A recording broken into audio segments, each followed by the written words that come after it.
I'm an expressionist. I think at the true basis of who I am in multi forms, I just express who I am at all times in different formats. Before I'm an advocate because I've experienced sexual assault, I've experienced rape, and I'm a public speaker about that. There's no one size fits all treatment for trauma. Right. Personally, I tie, and as you can see, like there's BDSM influence in my art.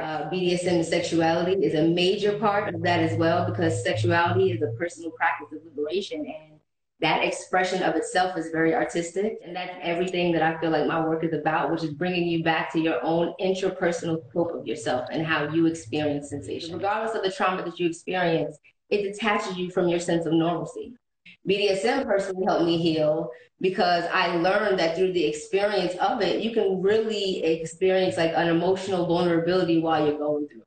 Yeah. What was the impact of serving in the Marines? How did that impact your art? And then how eventually you stepped into BDSM and BDSM art? I would say being stationed in Japan introduced me to it in its most authentic nature. So I just remember going to like the underground sex clubs and someone just inviting me out to the space. So I go and I take this random bus ride and a cab ride with another Marine who had no idea where we were going, but he was just fucking down for the ride. And you go down this long dirt fucking road and you go into this small hut and everybody was sitting really quietly. So you take your shoes off, you sit really quietly on the mat, and then no one spoke the entire time. And slowly, like this, and so it really created the environment of respect, and it made you pay attention to all of the subtleties in it. So I was just sitting there watching, and it moved me to see that symbolic, like, performance of trust and intimacy. And I had just been like sexually assaulted. I had just been raped. And I was going through my own versions of pain and thinking about it. So seeing that moved me in such a way that I knew that that was something that I wanted to continue to experience. Absolutely. So can you tell us a bit about the role rope tying has had with healing for yourself, but also for others? How you offer that? We all experience non-consensual power dynamics in our lives. BDSM, and the beauty of that is that it allows you to explore consensual power roles. And for me, it also taught me about the ability to allow, like, to negotiate your sex safely.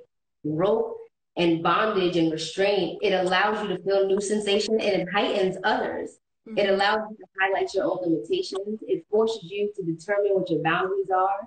It increases your own proprioception, and like healing is all about self-awareness. So when I work with people and I'm able to tie them up, it gives them a sense of awareness. I worked with a woman who I could tie up every part of her body, her legs, her neck, her torso. But when I tied up her wrist, she would freak out. Wow. And that revealed something for her about having to understand why she didn't like that or why it made her uncomfortable. And I think there's nothing better that can heal you than something that brings you into your own self-awareness. Yeah. So being able to be a conduit for other people who trust me and give me that space to bind them reveals that to them too. You know, when you're tying someone for the first time, what are the things that you tell them, or how do you prepare them? Sometimes, like a lot of times when people are new in their role of being submissive, they don't know when to say stop. They're uncomfortable. They don't want to. And you have to remind the bottoms, and you have to remind people who are being submissive, like, you're the one who's actually in control because you're giving me the power to guide you. So, like, use your voice. When I am tying someone for the first time, I really I check in very often. People can faint, people can pass out, people who are not accustomed to it. So I tell them, like, really tell me if something's wrong. I'm going to check in. I'm going to put my fingers in between the rope. I'm going to keep asking them, hey, if you, like, while I'm doing certain live parts of the rope, I say, hey, if you don't like something, just tap on your leg and I'll watch you. So I'm watching their breathing. I'm watching how they're moving around the room. And I always just tell them, just trust in the fact that I will cut you out of this immediately if you don't like it. Like, if you're uncomfortable, I will release you. If there's anything that you don't like, just let me know. I will change the rope design for you to be able to move around the room. Always let them know this is not a performance, which is why sometimes I don't go on stage. I let them know, like, this is really about us. So if at any point in time you don't like something, let me know. I could see how that goes directly hand in hand with trauma survivors and assault survivors. Like, it is within your power. You are giving me your trust, but you still have the ultimate control power of deciding when it's too much and know that this will end. And so in that, you're giving them an incredible sense of, you're helping them regain that sense of trust and control. Show you had some really incredible pieces displayed, and I know you guys can't see it here, but when you step into this, from the frame all the way down to the photo, Sarle was intentional about every single piece.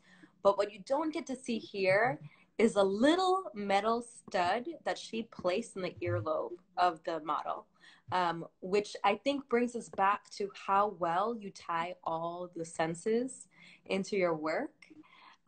Here, you know, that makes me want to touch it, right? Normally you don't look at a photograph and think about touch, but you've accomplished that. So, but what are other things you introduce to push the senses?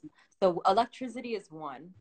Yes, you can like you can heighten people's sensitivity using electricity. And the reason I love it so much is because we are like natural conduits for energy and electricity.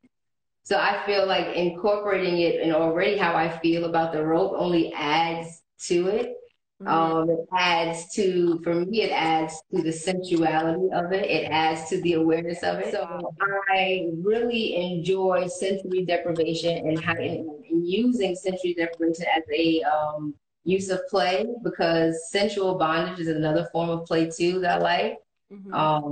And I say that because the sensations that we invite into our lives is what control our reality.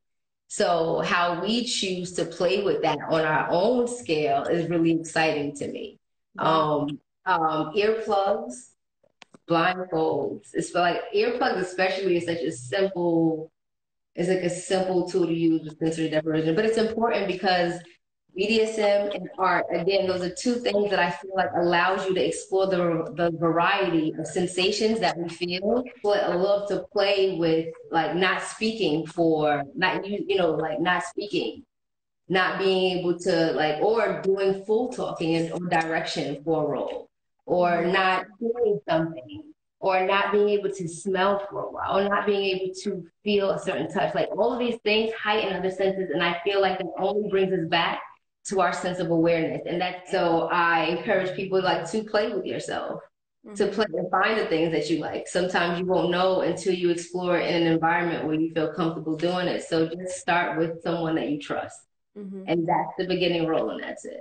Right. And I guess it's a good person to start with would be ourselves. We're trying to build. Absolutely, because sexuality is a lot about the things that repel and attract us. And we can learn a lot about ourselves by understanding why we feel those ways, and sexuality is included. Like, be okay being silly.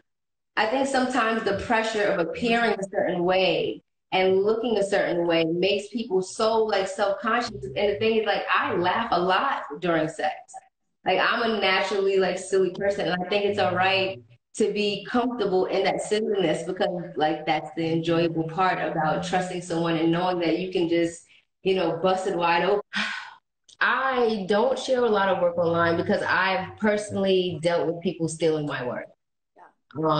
Taking my work, reprinting it, taking the words that I've written and creating it using it for themselves. So I've had, and I would read the privacy rights about Instagram, and I would see like people have the right, like they don't need to get your permission to take your shit. And once you share it online, you're literally making it okay for other people to share it. And unfortunately, it's very difficult to be able to control that afterwards. So I made the decision that for me to share my art, especially because my art is so personal for me, that I wanted to do it as authentic for myself as possible, which was in person. So I show my work in person. I show it at fairs and at art shows and at galleries, but online, I just choose not to. I ask people if they're interested in my art, contact me. Because that also gets me a sense of, being able to talk to you. And that's how I was able to build a clientele. So now it's like, oh, you saw a piece at a show? You're interested in that? So what was it that drew you to that piece?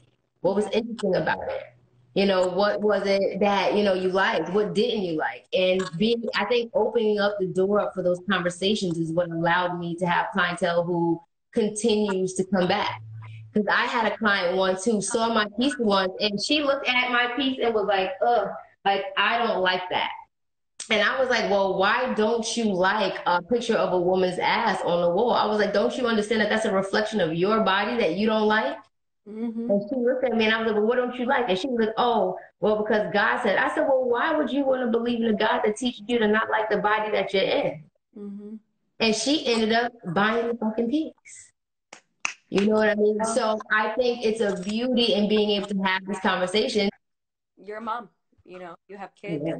And so how do you talk to them about this? How do you talk to them about what you do? Because you have a very healthy relationship with your Yes. daughters. And I'm an advocate for positive sexuality. One of the things I talk to her about in terms of her own, sexuality and virginity is make sure that it's about yourself. Mm-hmm. Like when you lose something, you don't care who you lose it to. It's no longer yours. So you're like, fuck it, like I lost it.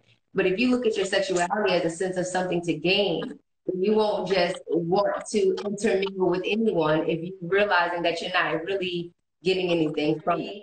I just want her to understand her own sexual power because, like, we have that, and there is power in it, but you have to understand it and not let it be someone else's. But I've even told her, like, when I started having sex, baby, I wasn't thinking about my mama. So I know when you start doing your shit, you're not gonna be thinking about me. So at least I can teach you about your own mindfulness. Mm-hmm. Your own, like how to advocate for your own sense of pleasure, like how to understand that there's no shame in your sexuality. Because there's so many different messages that come out and so many different people who are going to try to tell you about your sexuality, especially as a woman, especially as a woman of color. So I just try to like push the opposite in her, like push her awareness. Mm-hmm. So yeah, I definitely do that often. I love that. No, I love that. It's not the way I grew up, right? And I experienced my first assault when I was getting ready to go to college, and then my most severe assault was when I was sitting in front of Morocco. I had a taxi cab driver literally drag me out the back seat, and I froze, and I let him drive me to my destination after that.